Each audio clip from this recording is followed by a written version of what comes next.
Di tanah Jawa di balik sunyinya desa-desa tua, tersimpan kisah tentang arwah perempuan yang tidak terlahir dari kejahatan, melainkan dari rasa sakit yang terlalu dalam. Malam ini aku akan membawamu menyusuri asal-usul kuntilanak. Bukan sekadar hantu penakut malam, tetapi jeritan perempuan yang mati dengan penuh ketidakadilan. Kisah ini bukan untuk menakut-nakuti, melainkan untuk mengingatkan bahwa dendam arwah seringkali lahir dari luka manusia. Di sebuah desa tua bernama Desa Wonosari, desa yang dikelilingi hutan bambu lebat dan pohon beringin raksasa di ujung pemakaman. Desa ini sunyi bahkan saat siang hari. Angin sering berhembus tanpa sebab, dan suara dedaunan kerap terdengar seperti bisikan. Warga desa percaya, ada sesuatu yang menunggu di tanah itu. Namun jauh sebelum kuntilanak dikenal, desa itu pernah dihuni oleh seorang perempuan, bernama Sekar Ayu. Sekar Ayu bukan perempuan biasa. Ia cantik, tapi kecantikannya tidak pernah ia banggakan. Kulitnya putih bersih, rambut hitam panjang selalu diikat rapi, dan matanya menyimpan kesedihan yang tak pernah ia ucapkan. Ia tinggal bersama ibunya di rumah kayu sederhana, tak jauh dari pemakaman desa. Setiap pagi, Sekar Ayu membantu warga menumbuh padi, mengambil air di sumur tua, dan menenun kain untuk dijual ke pasar. Ia dikenal pendiam, tidak pernah melawan dan selalu menunduk saat berjalan. Tak ada yang tahu bahwa hidup Sekar Ayu perlahan menuju kehancuran. Suatu hari, datang seorang lelaki bangsawan dari kota. Warga memanggilnya Raden Wiratama. Ia tinggal sementara di rumah kepala desa. Sopan berwibawa dan pandai berbicara. Raden Wiratama sering memuji Sekar Ayu. Awalnya hanya senyum, lalu sapaan, hingga akhirnya janji-janji manis. Sekar Ayu yang polos tak pernah mengenal tipu daya. Ia percaya bahwa cinta bisa mengubah nasibnya. Malam demi malam, Raden Wiratama datang diam-diam. Janji pernikahan diucapkan, sumpah setia dibisikkan di bawah cahaya rembulan. Namun janji itu hanyalah kebohongan. Beberapa bulan kemudian, tubuh Sekar Ayu berubah. Perutnya mulai membesar, wajahnya pucat, langkahnya melemah. Ia mencoba menemui Raden Wiratama. Namun lelaki itu sudah pergi meninggalkan desa. Tak ada kabar, tak ada pesan, tak ada tanggung jawab. Warga desa mulai berbisiki, tatapan berubah tajam. Senyum berganti hinaan. Bagi mereka perempuan hamil tanpa suami adalah aib yang tak bisa dimaafkan. Penghakiman warga suatu sore, Sekar Ayu dipanggil ke balai desa. Ia berdiri sendiri menghadap puluhan pasang mata yang penuh amarah. Tak ada yang membelah, tak ada yang bertanya kebenaran. Keputusan diambil cepat, Sekar Ayu diusir. Tanpa harta, tanpa tempat pulang, tanpa doa. Ibunya menangis memeluknya, namun tak mampu melawan keputusan warga. Malam itu Sekar Ayu pergi dengan perut besar dan hati hancur. Hujan turun deras, petir menyambar langit. Sekar Ayu berjalan tertatih menuju hutan bambu di pinggir desa. Hutan yang dipercaya sebagai tempat arwah gentayangan. Di sanalah berdiri pohon beringin tua, yang kelak menjadi saksi lahirnya teror paling mengerikan di desa itu. Sekar Ayu merintih kesakitan. Kontraksi datang lebih cepat. Ia sendirian, tak ada bidan, tak ada keluarga. Hanya hujan dan suara malam yang semakin mencekam. Malam itu langit seakan ikut menangis. Hujan turun tanpa ampun, petir menyambar silih berganti, dan angin berdesir seolah membawa kabar duka.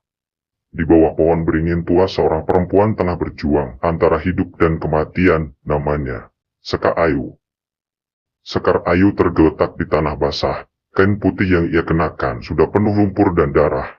Napasnya terengah, tangannya gemetar memeluk perutnya, rasa sakit itu tak pernah ia bayangkan sebelumnya. Setiap kontraksi seperti merobek tubuhnya perlahan, ia berteriak, namun suaranya tenggelam oleh derasnya hujan malam. Tak ada yang mendengar. Tak ada yang datang menolong, hanya pohon beringin tua yang berdiri diam, seakan mengawasi. Dengan sisa tenaga, Sekar Ayu menengadah ke langit, air mata bercampur hujan mengalir di wajahnya. Dengan suara lirih, ia berdoa, Gusti, jika aku harus mati malam ini selamatkanlah anakku. Jangan biarkan ia merasakan hinaan seperti ibunya. Namun langit tak menjawab, hanya petir yang menyambar tepat di atas pohon beringin. Angisan bayi akhirnya terdengar, pelan, lemah namun nyata. Seorang bayi perempuan, lahir di tengah hujan dan lumpur. Sekar Ayu tersenyum. Untuk pertama kalinya malam itu ia tersenyum dengan tulus. Dengan tangan gemetar, ia memeluk bayinya. Namun kebahagiaan itu tak berlangsung lama.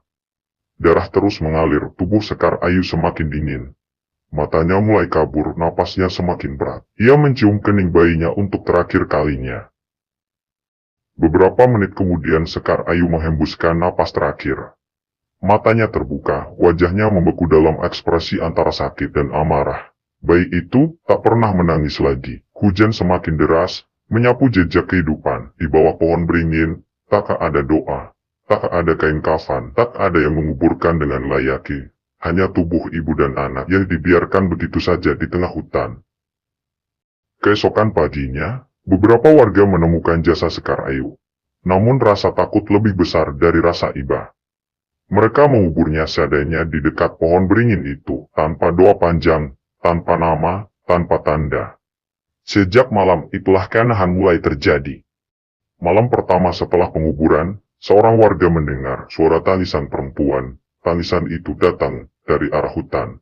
Awalnya pelan lalu semakin jelas, disangka suara orang melahirkan. Namun saat didekati suara itu tiba-tiba berubah menjadi tawa melengking. Malam berikutnya, bau bunga Kamboja tercium di sekitar pemakaman. Padahal tak ada satupun pohon Kamboja di sana. Seorang lelaki desa yang pulang larut malam mengaku melihat sosok putih berdiri di bawah pohon beringin. Rambutnya panjang menjuntai. Gaunnya putih kotor. Kepalanya tertunduk. Saat laki itu mendekat, sosok itu perlahan mengangkat wajahnya. Matanya hitam kosong. Mulutnya tersenyum lebar terlalu lebar untuk manusia. Laki itu pingsan di tempat. Saat ditemukan pagi hari, dadanya penuh bekas cakaran. Sejak saat itu, setiap malam Jumat Kliwon, tangisan selalu terdengar, kadang di pemakaman, kadang di atap rumah warga. Beberapa perempuan hamil mengaku bermimpi didatangi wanita berambut panjang yang meminta bayinya. Anak-anak sering menangis tanpa sebab di tengah malam, dan selalu tercium bau Kamboja. Seorang dukun tua akhirnya dipanggil. Setelah bersemedi semalam suntuk, ia berkata dengan wajah pucat, arwah Sekar Ayu belum tenang. Ia mati dalam sakit, melahirkan dalam hina. Dan dikubur tanpa doa, arwahnya telah berubah menjadi kuntilanak. Namun dukun itu juga berkata, ini baru permulaan. Setiap arwah tidak langsung berubah menjadi teror. Ada yang menunggu, ada yang mengamati, dan ada yang perlahan menagih balas. Sekar Ayu bukan sekadar mati. Ia mati dengan luka, dengan hinaan, dan dengan janin yang tak pernah sempat ia lindungi. Dan malam ini dendam itu mulai memilih korbannya. Malam Jumat Kliwon tiba, desa Wonosari terasa berbeda. Angin berputar tak tentu arah. Lampu minyak sering padam sendiri. Anjing-anjing melolong panjang, seolah melihat sesuatu yang tak bisa dilihat manusia. Tak satupun warga berani keluar rumah. Namun ada satu orang yang terpaksa melanggar. Namanya Sastro, penjaga malam pemakaman desa. Dengan obor di tangan, Sastro berjalan perlahan menuju area pemakaman. Setiap langkahnya berat, dadanya terasa sesak tanpa sebab. Saat ia mendekati pohon beringin tua, bau bunga Kamboja langsung menusuk hidungnya. Sastro berhenti. Dari balik kabut tipis, ia mendengar suara perempuan menangis. Tangisannya lirih, terdengar seperti menahan sakit. Sastro mencoba berdoa, namun lidahnya keluh. Kabut perlahan menipis. Di bawah pohon beringin, terlihat sosok perempuan berbaju putih. Rambutnya panjang, menutupi wajah. Kakinya tidak menyentuh tanah. Sastro mundur selangkah, tangannya gemetar. Sosok itu berhenti menangis, lalu tertawa pelan. Tawa itu semakin keras, semakin dekat. Padahal sosoknya tak bergerak sedikit pun. Dalam kepercayaan Jawa, jika tawa kuntilanak terdengar dekat artinya ia jauh. Namun jika terdengar jauh ia justru sudah sangat dekat. Dan malam itu tawa itu terdengar tepat di telinga Sastro. Sastro menjerit, obor terjatuhi api padam. Beberapa warga mendengar jeritan itu namun tak ada yang berani keluar. Pagi harinya Sastro ditemukan tergantung di dahan pohon beringin. Matanya melotot, mulutnya terbuka, di dadanya terdapat bekas cakaran panjang, tak ada tali, tak ada luka jerat, seolah tubuhnya diangkat paksa oleh sesuatu. Ya tak terlihat. Desa Wonosari gempar, semua tahu ini bukan kematian biasa. Orang pintar desa kembali dipanggil. Namun kali ini, ia datang dengan wajah lebih pucat. Ia berkata, arwah Sekar Ayu mulai mengambil apa yang dulu diambil darinya. Nyawa dan terasa aman. Warga mulai menyalahkan satu sama lain. Namun tak ada yang berani mengakui kesalahan masa lalu. Sejak kematian Sastro, kuntilanak tak lagi menunggu di pemakaman, ia mulai masuk desa. Beberapa rumah mendengar suara langkah di atap rumah. Bayi-bayi menangis histeris tanpa sebab. Perempuan hamil merasakan perutnya ditarik saat tidur. Dan selalu bau Kamboja mendahului kehadirannya. Seorang perempuan tua desa bermimpi bertemu Sekar Ayu. Dalam mimpi itu, Sekar Ayu berdiri di depan rumahnya. Wajahnya pucat, matanya merah.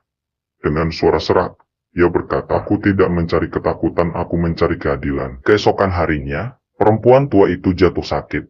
Dan meninggal 3 hari kemudian, tanpa sebab medis yang jelas. Barulah warga mulai sadar, ini bukan teror sembarangan. Ini kutukan yang lahir dari kesalahan mereka sendiri. Namun satu pertanyaan masih belum terjawab. Apakah dendam Sekar Ayu bisa dihentikan? Ataukah desa ini akan terus memakan korban, satu persatu? Tidak semua dosa terkubur bersama kematian. Ada yang ditanam dalam-dalam menunggu waktu untuk bangkit dan menuntut balasan. Dan malam ini, kita akan menyentuh rahasia yang selama ini disembunyikan di bawah pohon beringin tua. Setelah kematian Sastro dan beberapa kejadian ganjil, warga desa Wonosari akhirnya berkumpul di balai desa. Tak ada teriakan, tak ada perdebatan, hanya wajah-wajah pucat yang dipenuhi rasa bersalah. Orang pintar desa berkata dengan suara berat, jika kalian ingin teror ini berhenti, kalian harus mengembalikan apa yang dulu kalian ambil. Dari Sekar Ayu, tak satu pun warga bertanya. Karena jauh di dalam hati, mereka tahu apa maksudnya. Beberapa tahun lalu sebelum Sekar Ayu diusir, kepala desa menerima perintah dari bangsawan kota.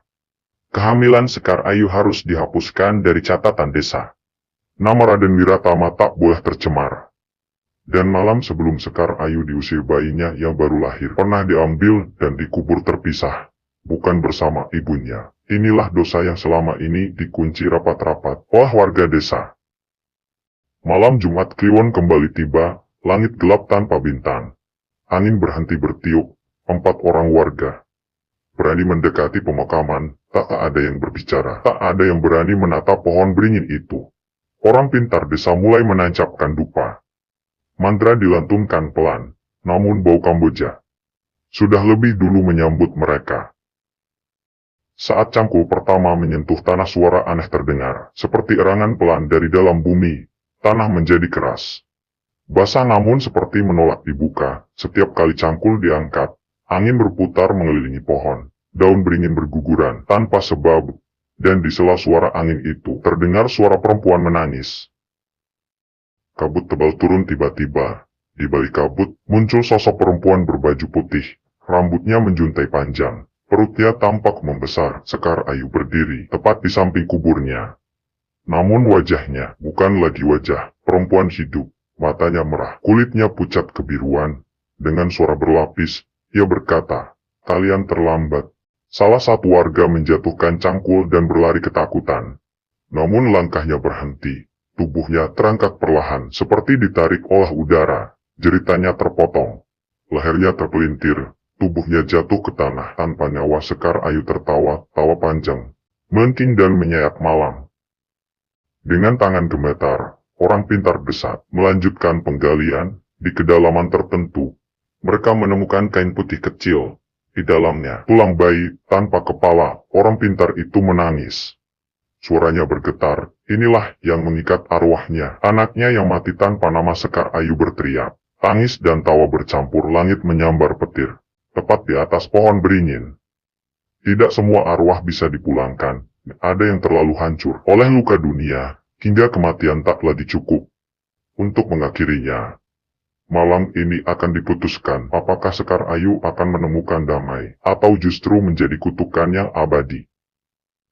Malam semakin larut, langit hitam tanpa bulan. Orang pintar desa memerintahkan warga menyiapkan ritual penyatuan. Jasad Sekar Ayu akan dibuka kembali, tulang bayi akan dikuburkan di dadanya. Namun sebelum itu, harus ada pengorbanan penebus dosa. Orang pintar desa berkata dengan tegas. Seseorang yang ikut mengusir Sekar Ayu, harus mengakui dosanya dan rela menjadi saksi terakhir. Jika tidak, arwahnya tak akan pernah tenang. Semua mata tertuju pada kepala desa, wajahnya gemetar. Keringat dingin mengalir.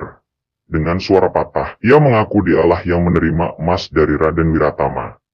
Dialah yang memerintahkan Sekar Ayu diusir. Dan dialah yang membiarkan bayi itu dikubur terpisah. Pengakuan itu membuat tanah seakan bergetar.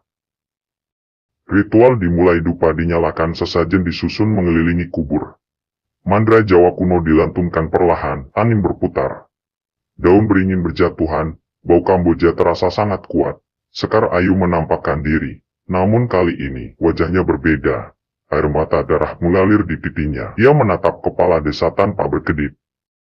Tiba-tiba kepala desa menjerit, tubuhnya terangkat, mulutnya terbuka seolah ingin berteriak, namun tak ada suara. Orang pintar desa berteriak, ini bukan bagian ritual, ini kehendaknya sendiri. Dalam hitungan detik leher kepala desa terpelintir. Tubuhnya jatuh tepat di depan kubur Sekar Ayu. Sekar Ayu tersenyum. Dengan sisa keberanian, orang pintar desa melanjutkan ritual. Tulang bayi dimasukkan ke dalam kafan Sekar Ayu. Doa dipanjatkan, tangisan Sekar Ayu berubah menjadi isak lirih, sosoknya perlahan memudar. Angin berhenti, bau Kamboja menghilang. Untuk sesaat desa terasa tenang. Warga percaya kutukan telah berakhir, pemakaman ditutup kembali. Ritual selesai, namun orang pintar desa berkata dengan suara berat, arwahnya tenang, tapi tidak sepenuhnya pergi, karena dendam Sekar Ayu telah terikat terlalu lama dengan dunia. Beberapa tahun kemudian desa Wonosari ditinggalkan. Tak ada yang berani tinggal di dekat pohon beringin. Namun hingga kini orang-orang yang melintas mengaku mendengar tangisan perempuan, kadang tertawa, kadang memanggil nama anaknya. Sekar Ayu tidak lagi marah, namun jiwanya tak pernah benar-benar pulang. Inilah asal-usul kuntilanak, bukan sekadar hantu perempuan, melainkan arwah yang lahir dari ketidakadilan manusia. Jika kamu menikmati kisah horor Nusantara ini, jangan lupa like, subscribe, dan bagikan ke temanmu. Karena selama dendam dan dosa masih ditanam, kisah seperti ini akan terus lahir di tanah kita.